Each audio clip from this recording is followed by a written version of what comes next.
पाकिस्तानी हुकूमत मुसल्लह अफवाज और अवाम आलम इस्लाम का अजीम असासा करार। सरबराह ईरानी कौमी सलामती काउंसिल मोहसिन रज़ाई का पायदार अमन के लिए पाकिस्तान के भरपूर किरदार का एतराफ़। बड़े इस्लामी ममालिक पर इत्तेहाद और हम आहंगी को तक़वियत देने पर जोर। वज़ीर दाखिला मोहसिन नकवी की मोहसिन रज़ाई के साथ अहम बैठक। खत्ते की मौजूदा सूरत हाल पर तबादला ख्याल। वज़ीर दाखिला ने वज़ीर आज़म और फील्ड मार्शल का खुसूसी पैगाम पहुँचा दिया। मोहसिन नकवी ने कहा कि गुज़श्ता चंद माह में पाकिस्तान और ईरान के दरमियान ताल्लुकात में मज़ीद मजबूती आई। इससे कबल मोहसिन नकवी की ईरानी सदर और ईरानी वज़ीर ख़ारजा अब्बास अराग़ची से भी मुलाकातें। वज़ीर आज़म और फील्ड मार्शल का खुसूसी पैगाम पहुँचाया। मक्का मुश्तरका दिफाई मुआहदे पर भी एहतमाद में लिया। ईरान अमरीका के दरमियान जंगबंदी में तौसीक़ पर इत्तफाक। तुर्क न्यूज़ एजेंसी के दावा रिपोर्ट किया कि इस्लामाबाद मुफाहमती यादाश्त के तहत 60 रोज़ा जंगबंदी की मुद्दत 17 अगस्त को ख़त्म हो रही है। सीनियर ईरानी एहलकार ने जंगबंदी में तौसीक़ से मुतालिक खबरों की तरदीद कर दी। रॉयटर्स के मुताबिक ईरानी एहलकार ने कहा कि अमरीका के साथ जंगबंदी की तौसीक़ पर कोई बातचीत नहीं हो रही। जंगबंदी की हतमी तारीख मुतय्यन ही नहीं तो तौसीक़ का सवाल ही नहीं पैदा होता। अमरीका ने मुफाहमती यादाश्त और जंगबंदी की खिलाफ वर्जियाँ की। ईरान का मुतालबा है कि अमरीका मुफाहमती यादाश्त पर अमल दरामद करे। आबनाए हर्मस पर अमेरिका का मुकम्मल कंट्रोल कायम रहेगा। समुद्री पानियों में बहरी नाकाबंदी फौलादी दीवार की मानंद है। अमरीकी बहरी नाकाबंदी के सामने ईरान बिल्कुल बेबस है। अमरीकी सदर डोनाल्ड ट्रंप का दावा। ट्रुथ सोशल पर बयान में कहा कि ईरान के पास ना बहरिया न फजाइया है और बाकी फौजियों को भी तनख्वाहें नहीं मिल रही। ईरानी क़यादत गैर यकीनी की सूरत हाल का शिकार है। तेहरान के पास रकम नहीं और मुल्क तबाह हो चुका है। ईरान के पास अब सिर्फ करने को बातें ही हैं, अमल से सिफर है और इनके पास सिर्फ फेक न्यूज़ और 300% अफराद ज़र के सिवा कुछ नहीं।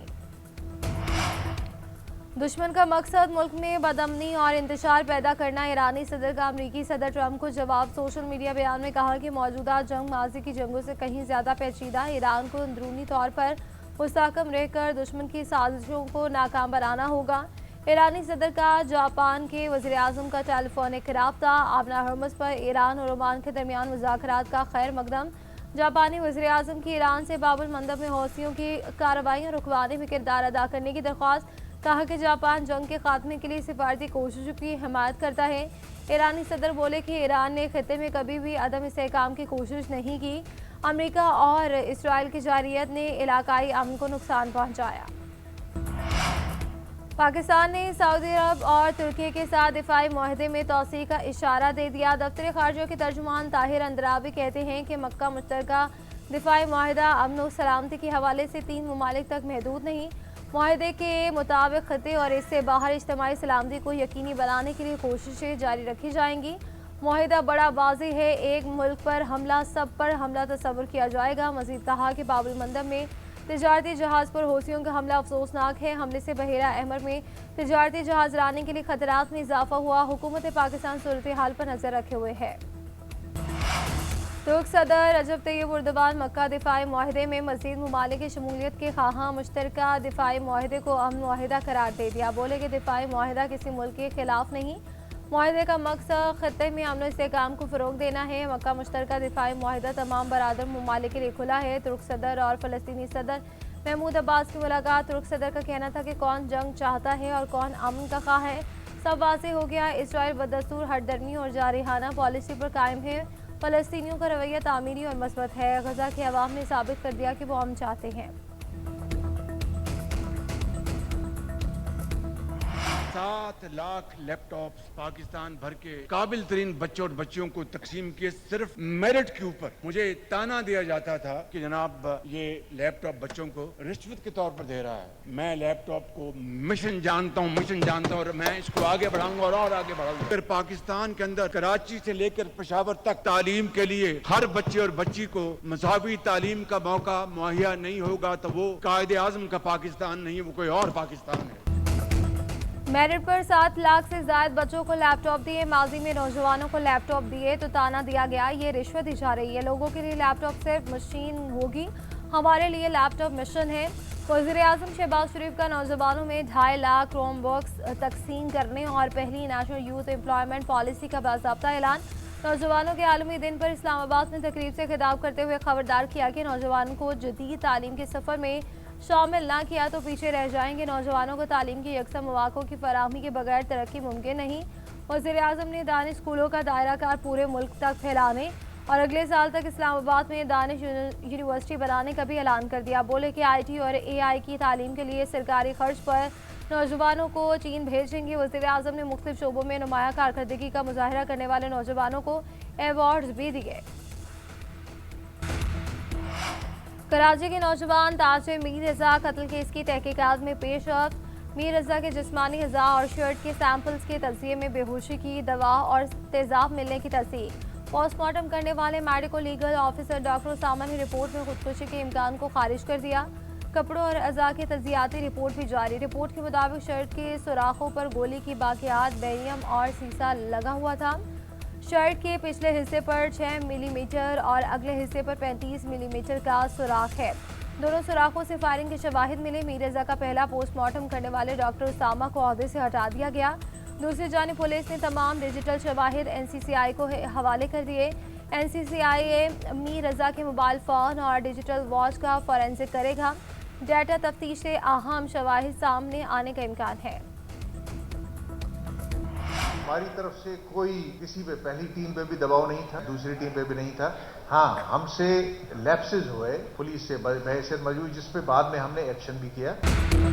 IG सिंध ने मीर रजा कत्ल केस की तहकीकात में कोताहियों का एतराफ़ कर लिया। किसी को बचाने के इल्ज़ाम को मुस्तरद कर दिया। आबाद हाउस में खिताब करते हुए कहा कि मीर रजा केस में ना साजिश है, ना किसी को बचाया जा रहा है। वाक़या क्यों हुआ, क्या मुहरिकात हैं, तह तक पहुँचेंगे।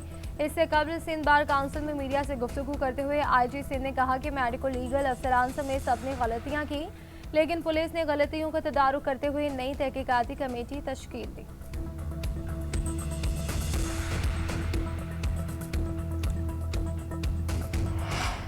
बलूचिस्तान के जिला सोराब में फितना। हिंदुस्तान के 18 दहशतगर्द हलाक। ISPR के मुताबिक बारूदी मवाद से भरी गाड़ी तैयार करते हुए धमाका। 8 दहशतगर्द मारे गए, मुतादिद जख्मी हुए। सिक्योरिटी फोर्सेस मुतासरा मकाम पर पहुंचे।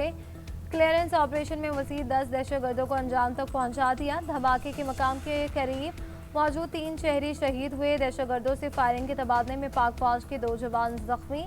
सदर मुमलिकत, वज़ीर-ए-आज़म और वज़ीर दाखिला की दहशतगर्दों की हलाकत पर फोर्सेस की पजीराई। शहरियों की कीमती जानों की ज़िया पर दुख का इजहार। कहा कि फितना हिंदुस्तान के दहशतगर्द बलूचिस्तान के अमन और अवाम के दुश्मन हैं। इनके खात्मे तक चैन से नहीं बैठेंगे। वज़ीर-ए-आज़म शहबाज शरीफ से बेलारूस के वज़ीर तवानाई की मुलाकात। मुश्तरका वज़ारती कमीशन इजलास के दौरान होने वाले मुज़ाकरात पर इत्मीनान का इजहार। तिजारत, सनअत, ज़राअत, बैंकारी, अफरादी क़ुव्वत, ट्रांसपोर्ट और तवानाई समेत दो तरफ़ा ताउन के तमाम शोबों का जायज़ा लिया गया। फरीक़ैन ने इस एतमाद का इज़हार किया कि मुश्तरका वज़ारती कमीशन इजलास के नताइज दोनों ममालिक के लिए अमली फ़वाइद का बाइस बनेंगे। पाकिस्तान और बेलारूस के दरमियान बढ़ती हुई शराकतदारी को मज़ीद मजबूत करेंगे। पाकिस्तान और बेलारूस ने इजलास के मिनट्स और प्रोटोकॉल पर दस्तखत कर दिए। पेट्रोल सस्ता, डीजल महंगा। हुकूमत ने पेट्रोलियम मसनूआत की कीमतों में 1 रोज़ के लिए रद्दोबदल कर दिया। नोटिफिकेशन जारी। नोटिफिकेशन के मुताबिक पेट्रोल की कीमत में 94 पैसे कमी की गई। नई कीमत 324 रुपये 98 पैसे फी लीटर हो गई। हाई स्पीड डीजल 54 पैसे इजाफे के बाद 382 रुपये 79 पैसे फी लीटर हो गया। नई कीमतों का इतलाक 13 अगस्त के लिए किया गया है। गुड्स ट्रांसपोर्टर्स के मुताबिक वफाकी और सूबाई हुकूमतों से मुज़ाकरात नाकाम। गुड्स ट्रांसपोर्टर्स की हड़ताल 5वें रोज़ भी जारी। मुतालिबात की मुकम्मल तहरीरी मजदूरी पर ही हड़ताल ख़त्म करेंगे। हड़ताल के बाद सब्जियों और फलों की तरसील मुतासर। कीमतों में इजाफे का रुझान। बलूचिस्तान में हड़ताल के बाद चिकन समेत बाज़ अशिया खुरनोश की कीमतों में इजाफा। कोयटा में मुर्गी का गोश्त 500 से बढ़कर 550 रुपये फ़ी किलो हो गया। कराची में छोटी गाड़ियों के जरिए सब्जियों की तरसील जारी। नून लीग का आइंदा हफ्ते आज़ाद कश्मीर कानून साज असम्बली का इजलास बुलाकर हुकूमत बनाने का ऐलान। वफाकी वज़ीर तारिक फजल चौधरी कहते हैं कि असम्बली इजलास में अरकान का हलफ और मखसूस नशिस्तों पर इलेक्शन होगा। तीसरे मरहले के इख्तिताम पर नून लीग 24 नशिस्तें हासिल कर चुकी। मखसूस नशिस्तों के बाद हमारी कुल सीटें 30 हो जाएंगी। इसके बाद आज़ाद कश्मीर में मुस्तहकम और मजबूत हुकूमत बनाएंगे। मीडिया से गुफ्तगू करते हुए मज़ीद कहा कि आज़ाद कश्मीर में इस मरतबा इंतहाई शफाफ इंतखाबात हुए। हवेली हल्का LA 17 बाग 4 में नून लीग के उम्मीदवार की जानिब से कई शिकायत सामने आई। चीफ इलेक्शन कमिश्नर से इंतखाबी शिकायत की दरख्वास्त दायर कर दी। तवक्को है कि चीफ इलेक्शन कमिश्नर शिकायत का इजाला करें।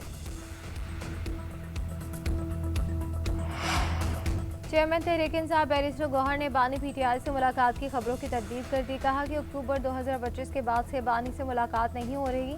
बारहा दरख्वास्त के बावजूद बानी से मुलाकात की इजाज़त नहीं दी गई। फिर कहता हूं कि मुझे बानी पीटीआई से मिलने की इजाज़त दी जाए। वकला और घर वालों की भी बानी से मुलाकात करवाई जाए।